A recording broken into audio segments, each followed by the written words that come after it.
Up to this we have covered the theory part for the array list. Okay, now in this video we are going to focus on the practical implementation of the array list. So let's start with the constructor first. So there are three types of constructor available in the array list. So first one is the default constructor, that is non-parameterized constructor array list. Then second one is the with the one argument which takes the argument as a collection. So I will explain by practical. This is the second constructor. And the third one is the array list with the initial capacity. So these are the three constructor we have in a array list. So I will explain these all these three constructor by practical. So let's start with the practical now. So I have created the new class called as a array list demo to demonstrate this all practical. So let's create the first array list.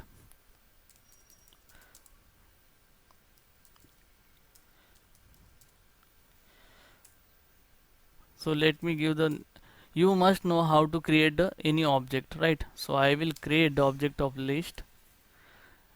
I will give the list of as a string. Let's create the list of the cities. So I will name as a cities and new. I am using the array list here for the list implementation. So array list.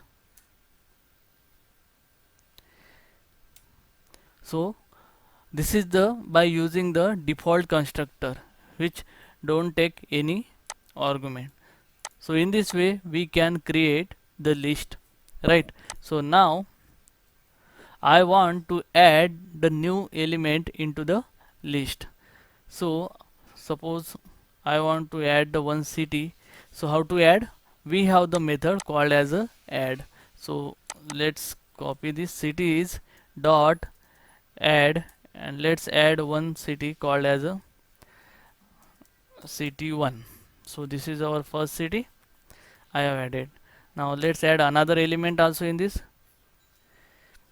cities dot add. Let's give the name as a city 2. Okay,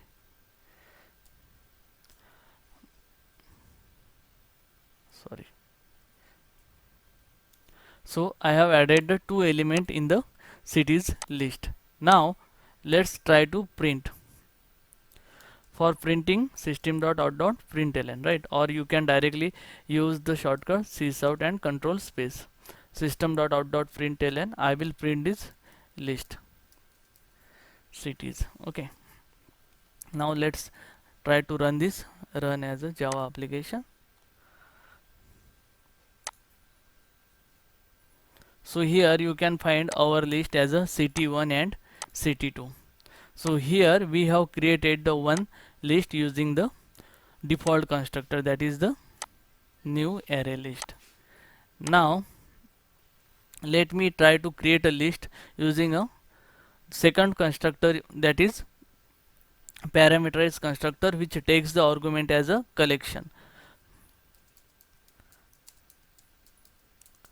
Second constructor. So what is second constructor? Second constructor is the takes the parameter as a collection. So we have already one list one, that is cities. Cities is not nothing but the collection, because list extending the collection interface, right? So that is means cities, it's a collection. So now let's create the another list of string. Give the name as a temp is equal to new.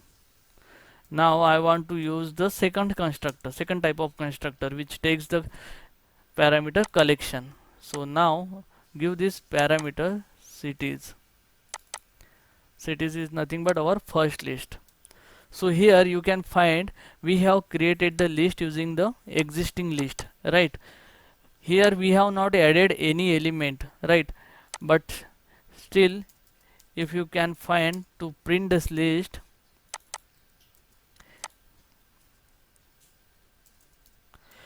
you can find the all the element from the cities will be in the temp list.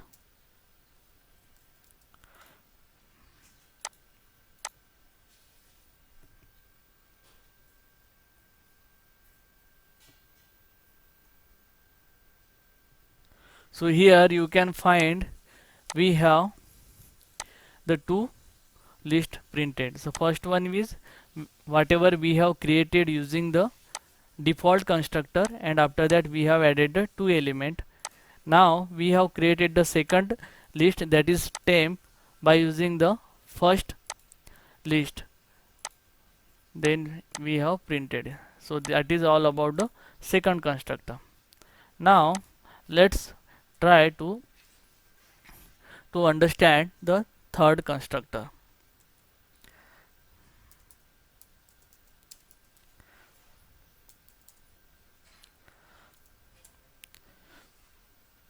So let's try to create again list of string.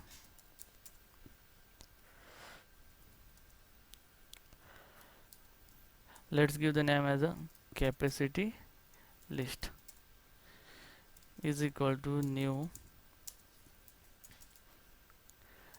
array list.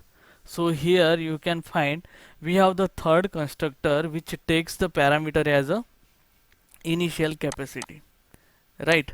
So here we have to specify the capacity. So what is the then how you will decide the initial capacity? So to understand this third constructor, you must know how this add internally work.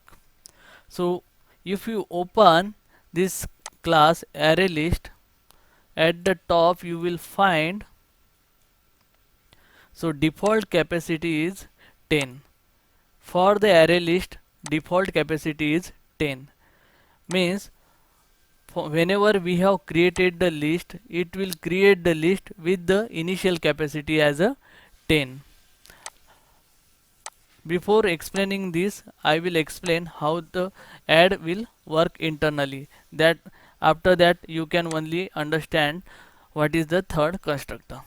So as we see, the default initial capacity is 10. So let me insert the 10 element in the we have created list, right? So I will insert the element by using the for loop. For int I is equal to 1, I less than or equal to 10, I plus plus. Then let's comment out this part.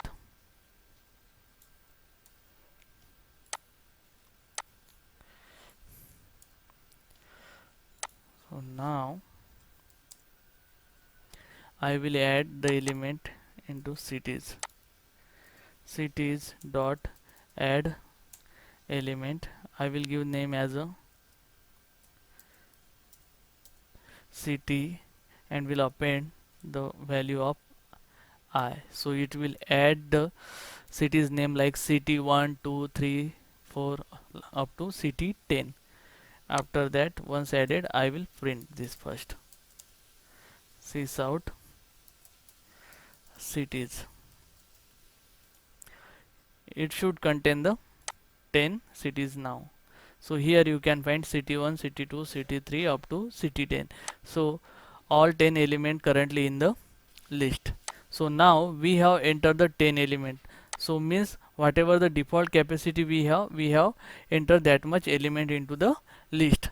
Now let's try to insert the 11th element, then we'll check what will happen. So now cities dot add, let's try to insert the city 11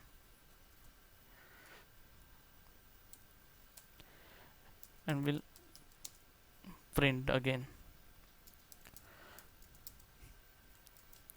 What will happen in array? If we try to add the element beyond its size, then it throws the exception like array index out of exception, right?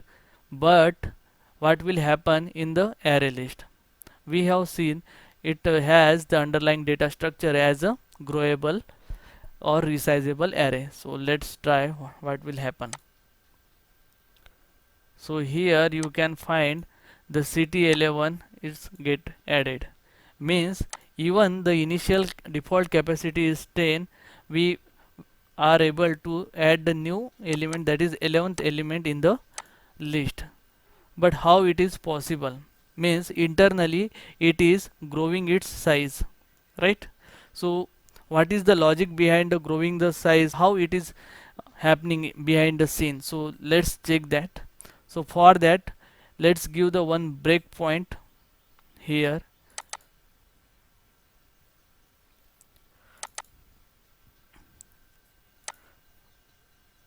So here it is, right?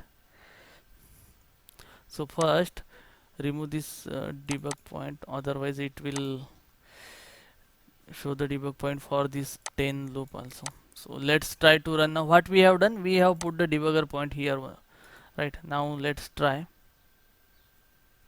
to debug this application. So here you can find the we have already added the 10 element in the cities list. Now we are trying to add the 11th element. So let's go to this internal implementation. So here you can find we have the function add, which takes the element and which has a body like mod count and add, right? This is from internal implementation, that is array list dot class file. So what is mod count here? So mod count, it is used by the iterator to for the fail fast or fail safe purpose. You need not to worry about this, I will explain it later. So here you focus on this new function. From add, it is calling the new function add, which takes the three parameters.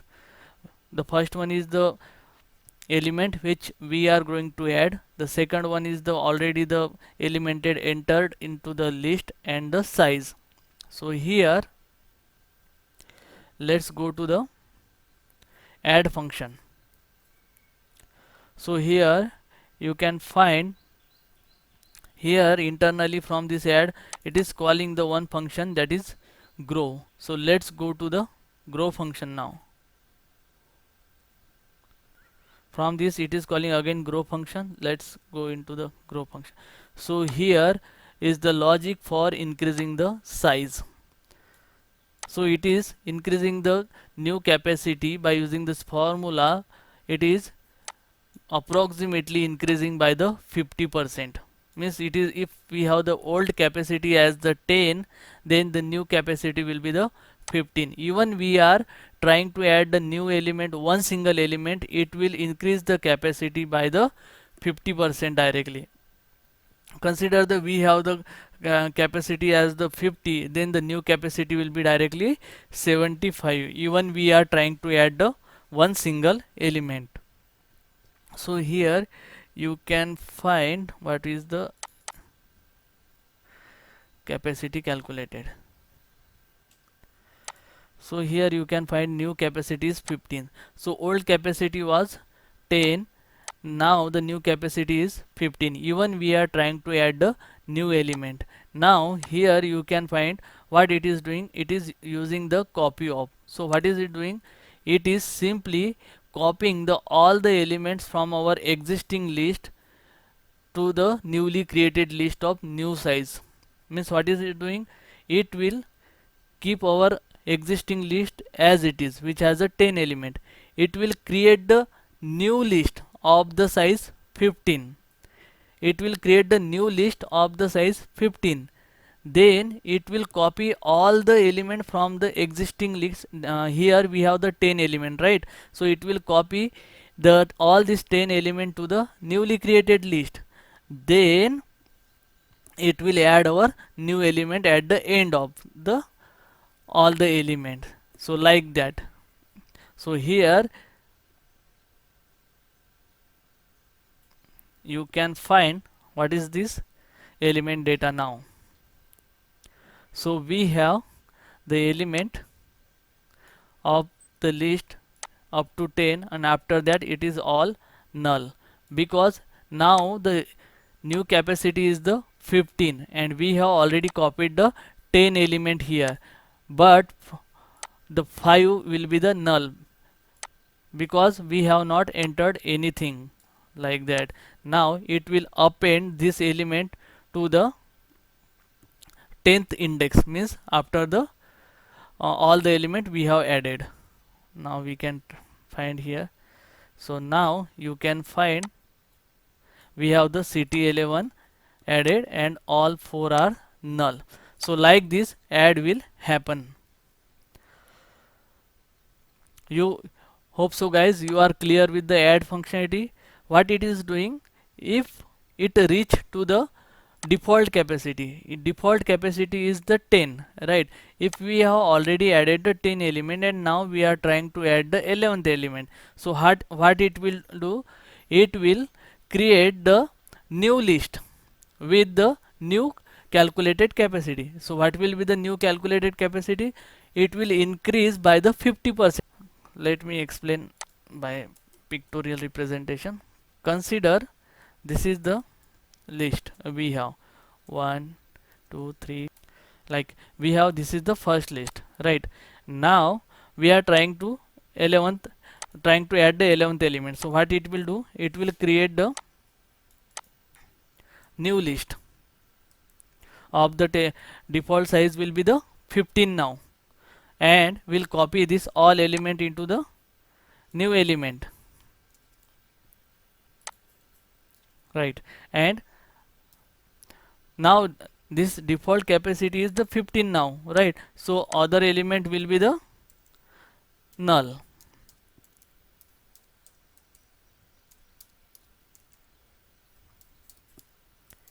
like this. And after that, whatever the element we are trying to add, it will append or add at the last of the element. So here it will add the 11th element, but still this 4 memory location is wastage, like that. This is the 4 because we have the initial capacity of the 10 only. Can you imagine if we have already the 1000 element in our list, and now we are trying to add our 1001th element, so it will create the new list. So new list will be of the size 1500, right? And we have added the only element 1001, so near about 490 spaces or memory location will be the null. So that's why the third constructor plays a very important role. So if we knows the initial size, if we know already in advance the what is will be the size of the list, then it's recommended to use or go for the third constructor with the initial size.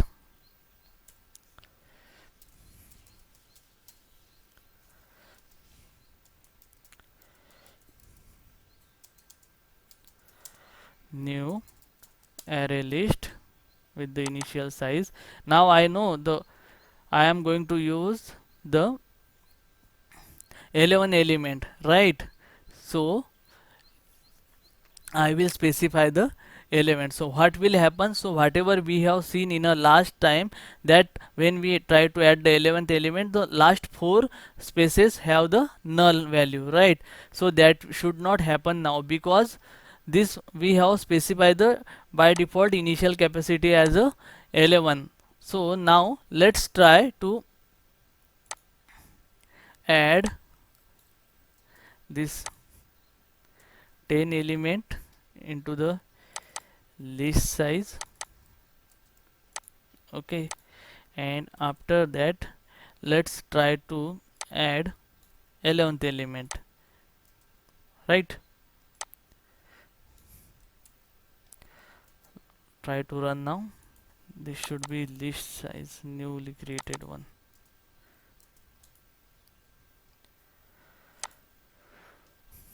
So here you can find we have the 11 element in the list.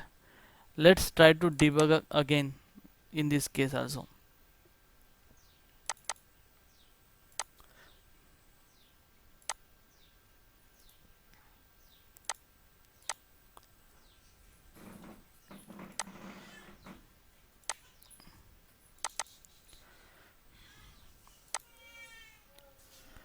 So we have already 10 element now added into the list, right? So now we are going to add the 11th element. So let's try to debug internally what will happen now.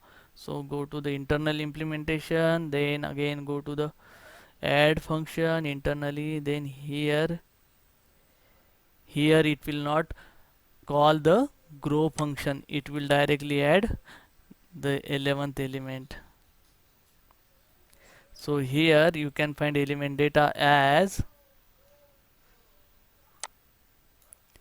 10 and 11. You will not find any memory wastage here, you will not find blank memory spaces here, that is null, these kind of things. So that is the very important constructor. If we know the size already know in advance, that time it is recommended to use the third constructor with the initial capacity. Hope so guys, this help you to understand this third constructor.